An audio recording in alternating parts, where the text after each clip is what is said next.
కోడికలో ముళ్ళ పందిలాగా నీకు ఏకలు నెక్కబడుచుకునే గాని నీ బుర్రలో ఏకంత కూడా గుద్దు లేదురా. తెచ్చి సన్నాసి మనం ఓ కష్టపడి పని చేయకూడదు, పని చేస్తున్నట్టు యాక్టింగ్ చెయ్యాలి. మన ఇద్దరికి జైల్లోకి రాగానే చెరో చీపిరి ఇచ్చారా?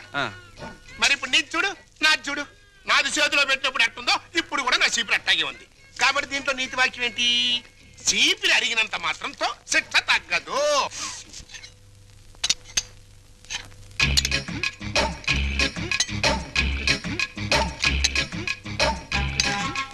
ఏంటా ఎలా వచ్చారు? తమరు ఫుడ్ తింటున్నారా? కాదు, గడ్డి తింటున్నా. ఎంత తిరిగేం కావాలి? మాకు అర్జెంట్ గా డాక్టర్ కావాలండి. ఏ మీకేం రాగం? ఏం లేదండి. నువ్వు నోర్మోసుకురా, నేను చెప్తున్నా కదా. ఏం లేదండి, వీడి గురించేనండి. పాపం వీడికి 2 రోజుల నుంచి ఇది ప్రాబ్లం అనుకుంటానంటే చేత్తో పొట్ట మీద తెగ కొట్టుకుంటున్నాడండి. అంటే కొట్టుకోక అదేంటండి అది? అదిగో ఆ టైప్ లో బయటకు వచ్చిందండి.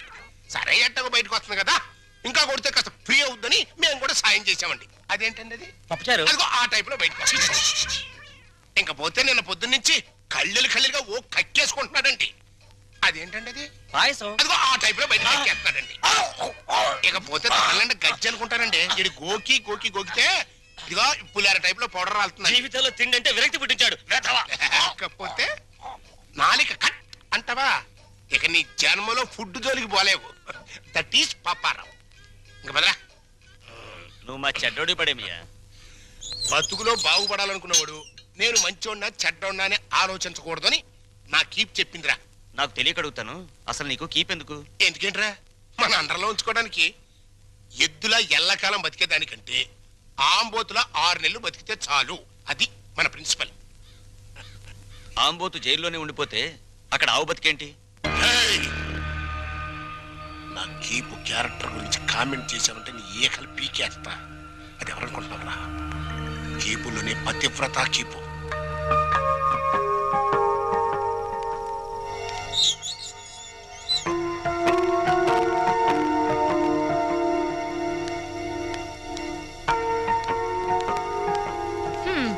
నా కూతురు కుర్రాన్నేసుకుని నీ బస్సు ఎక్కుద్దయ్యా. రేట్ ఎంత అవుద్ది? హెడ్కి 5 రూపాయలు. ఓ నీ హెడ్, నా కూతురు ఆ కుర్రాడే ఎక్కుతారు, మిగతా ప్యాసింజర్లు ఉండరు. ఇప్పుడు రేట్ ఎంత అవుద్ది? సీన్ అర్థమైంది. వాళ్ళు బస్ ప్యాసింజర్లు కాదు, లాడ్జ్ ప్యాసింజర్లు అన్నమాట. రైడింగ్లు కూడా ఉండవు. 3000 అవుద్ది. సరే నీ రేటు నాకు అనవసరం. నా రేటు 5000. ఓకేనా? నమస్తే.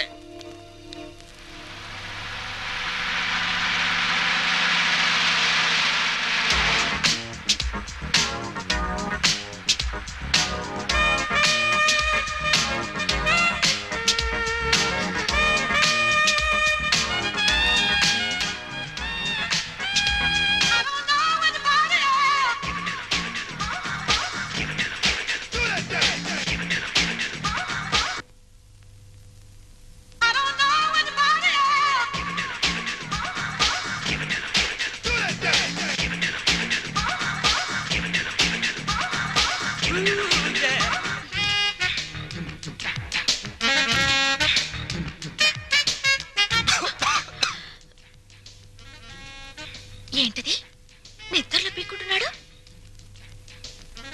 నువ్వు నాకు వరుసకి మరిది అవుతావు. కొడుకు లాంటి వాడివి. ఏం తగిలినా ఏమనుకోవద్దు. జింకిల్ జింకిల్ జా సోజా.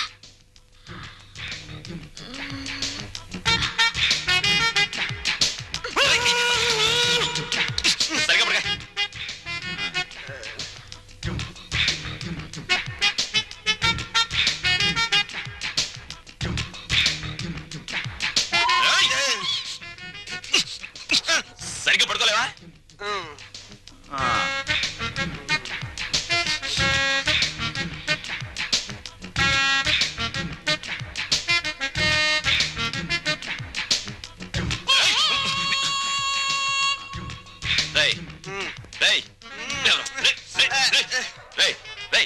ఏంట్రా ఇది?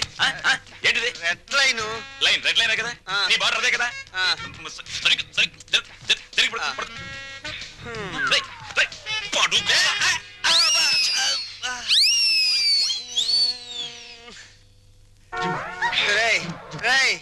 దాహంగా ఉంది, మంచి నీళ్ళురా. ఫ్రిడ్జ్ లో ఉన్నాయిరా.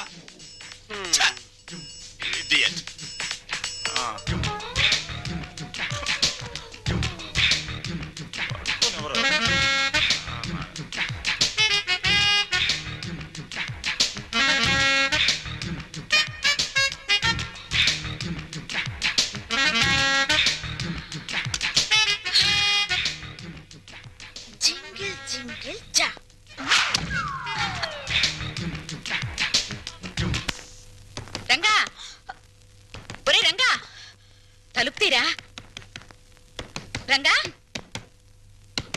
బబ్బబ్బబ్బబ్బబ్బా! రంగా నిన్నేరా ఏమిట్రా తలుపేసుకున్నావు వీడు బయటికి వెళ్ళడం తెలుసు. అది వరస.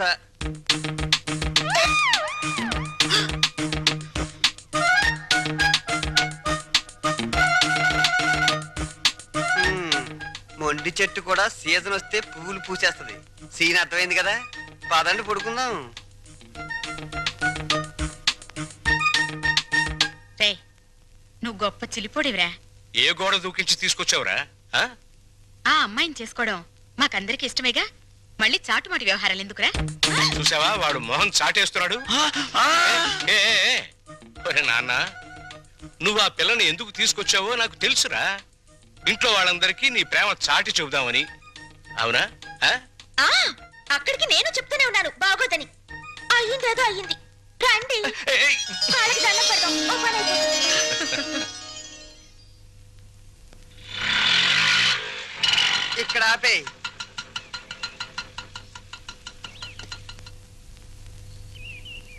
ఏమంటారో ఏంటో.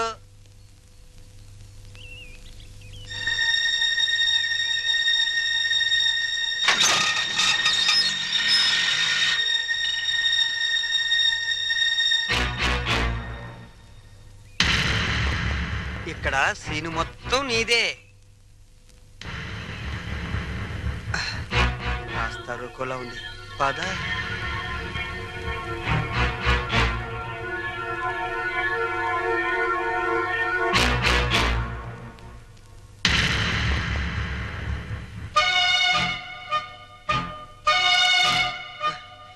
జగన్నాథరావు గారు అమ్మాయిగా ఈ పిల్ల ఫోన్ చేసి నన్ను రమ్మంది. వెళ్ళాను. ఆటో తీసుకురా అంది, తీసుకొచ్చాను. ఎక్కువ అంది, ఎక్కాను. మీ ఇంటికి తీసుకెళ్ళు అంది, తీసుకొచ్చాను. ఇక్కడ జరిగిందంతా నాన్నగారు చెప్పారు. రాము అంటే నాకెంత ఇష్టమో మా నాన్న అర్థం చేసుకోలేదు. తన అల్లుడికి డబ్బు హోదా ఉండాలని ఆయన ఉద్దేశం, నా భర్తకు ఆత్మాభిమానం ఉండాలని నా ఉద్దేశం. అది ఇక్కడుందని తెలిసాక ఎంతో గర్వపడ్డాను. మా నాన్నను కాదనుకుని ఇక్కడికొచ్చాను. ఆశీర్వదించండి. ఆగు. నా పిల్లలు ఇంతవరకు నన్ను కాదని ఏ పెద్ద నిర్ణయం తీసుకోలేదు. అందువల్ల నిన్ను దీవించే ధైర్యం నాకు లేదు. వద్దమ్మా వద్దు, ఈ నమస్కారాలొద్దు. అబ్బా, ప్రపంచ బ్యాంక్ లాంటి నాన్న, రిజర్వ్ బ్యాంక్ లాంటి అమ్మ, బంగారు గనుల్లాంటి మేమున్నామని నిన్నని ఈ రోజు బంగారు గుడ్లు పెడుతుందనో బాతును తీసుకొస్తే ఆశీర్వదించలేండి నాన్న. చూడమ్మా, వీళ్ళిద్దరి తర్వాత ఈ ఇంటికి నేనే పెద్దని. నేను ఆశీర్వదించనా? మీరు మూర్ఖులని మీ తమ్ముడు అభిప్రాయం. చా